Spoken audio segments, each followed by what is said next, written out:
Fantasy Premier League is back, and in today's video we'll be going through my favourite differentials.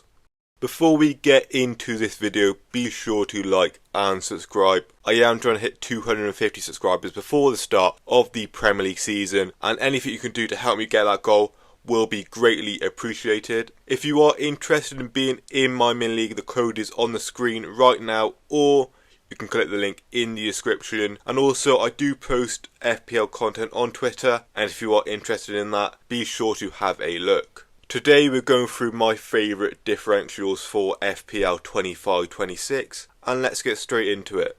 The first player on this list of FPL differentials is Richards of Crystal Palace. The 4.5 million defender is 0.5% selected, and that is most definitely in differential territory. For me, anyone under 5% is a major differential, and I should say all ownership statistics are as of the 31st of last month. If we go into more detail into his stats here, he gets a goal contribution here and there to last season in all comps, but with the new DEFCON rules we are more interested in seeing how active he is defensively. He averaged around 9.8 CBIT per game last season, and that is super close to the 10 he needs. I've done a bit of research, and last season Richards picked up those CBIT points 6 times last season, and that's a super good amount when you compare it to higher owned defenders like Konza, who didn't get any, and Guehi, who only got 2 points from DEFCON. Interestingly, he picked up 17 defensive contributions in one game last season against Man United, and Crystal Palace were largely without the ball in that game. And as Palace faced Chelsea away in game week 1, Palace again will be without the ball for most parts. If you're not too fond of his first few games, Crystal Palace defenders do rotate very well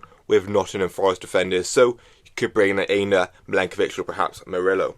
Talking about Nottingham Forest, Elliot Anderson is my number one differential this season. He's always been in my drafts, and here is why. First of all, let's get the basic stuff out of the way. He is 5.5 million.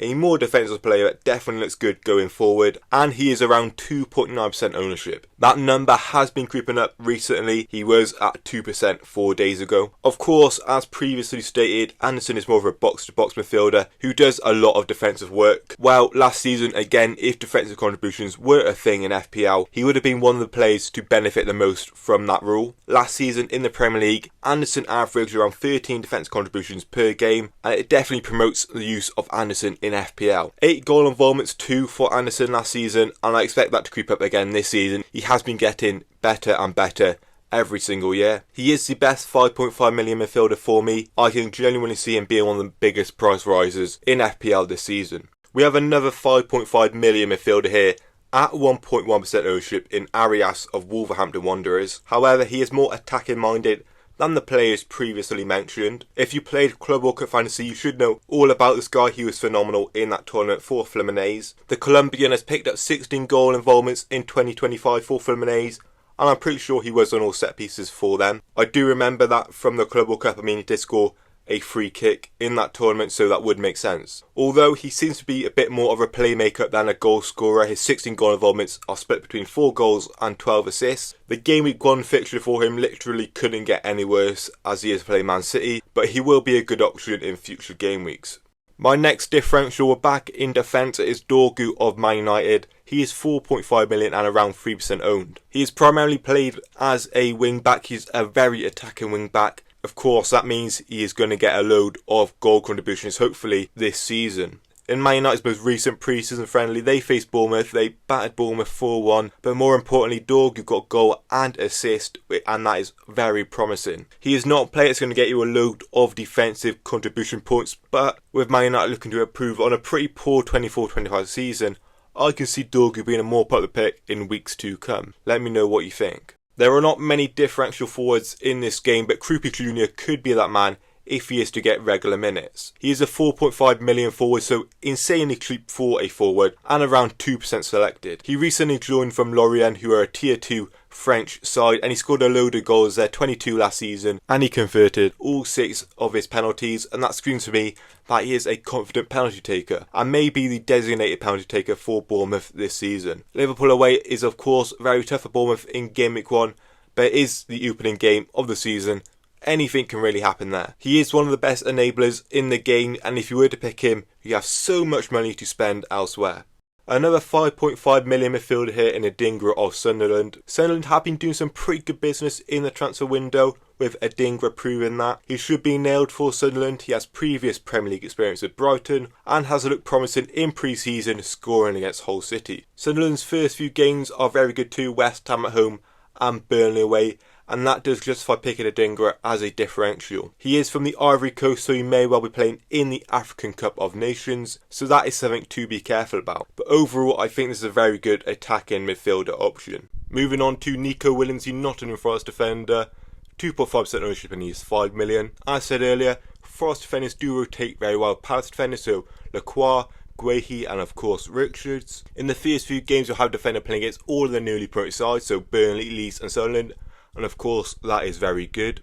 Moving into his stats, 9.3 defcon per game last season, and that is okay for a defender, and when comparing it to other Forest defenders it is slightly worse, but his ownership makes up for that in my opinion. And 4 goal involvements from defence is pretty good as well. He is certainly not the best Forest defender to go for, but looking at his price and ownership, that being a lot less than Milinkovic, Aina and Murillo, I think it could be a very different option and potentially very good. Rangers, I think that is how you pronounce the name, is going under the radar massively in my opinion. 5.1% ownership, and that is one of the highest we've seen in this video, but despite that, it's still really low in my opinion for the 5.5 million midfielder. He picked up 20 goal involvements for AC Milan last season in the Serie A.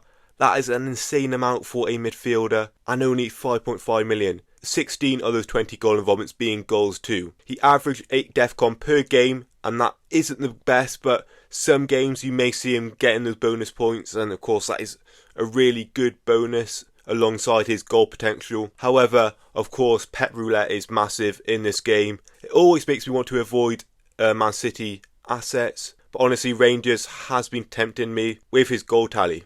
Danny Welbeck had his best ever season in the 24-25 season, things like 33 or something, and he's peaking at that age. It's mental. 6.5 million, that's good for a forward with 7.9% ownership. With the departure of João Pedro from Brighton, I think Welbeck will have a bigger role in the Brighton side, and that could involve him taking more pens, stuff like that, and getting more minutes overall. He still got a load of minutes last season for Brighton.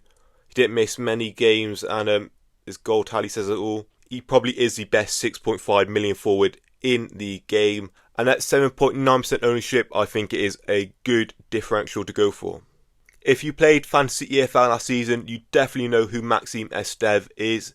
He's a brilliant defender. Burnley kept the most clean sheets in the Championship last season, and I think the most clean sheets ever in the EFL with that Burnley side of Esteve, Egan Riley and of course Trafford in goal. He is a defender that has guaranteed minutes. He signed a new contract recently for Burnley, and at 4 million, honestly, he is the ultimate enabler. He will be very busy defensively for Burnley. Of course, last season they were very attacking. They were on top in most games in the Championship.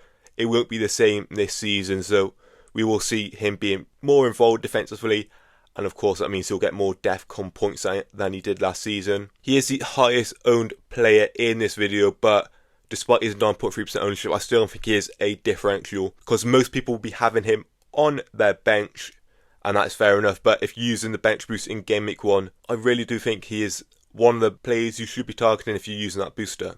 And that is the video done. Those are my 10 differentials for FPL 25-26 season. If you have got this far, thank you for watching. If you did enjoy the video, of course, please remember to like and subscribe. We've got that sub goal. I will be posting FPL videos, Fantasy EFL videos and UCL fantasy videos when that comes around in the new season. So if you're interested in that, be sure to stick around. And of course, my Millie code is in the description, alongside my Twitter, where I will also be posting fantasy football content. I must admit that some of these percentages of ownership may be wrong, but they will be pretty similar. I doubt over the course of a few days that they fluctuated too much, but just in case, I will remind you. And yeah, thank you for watching this video, and good luck in creating your Game Week 1 drafts.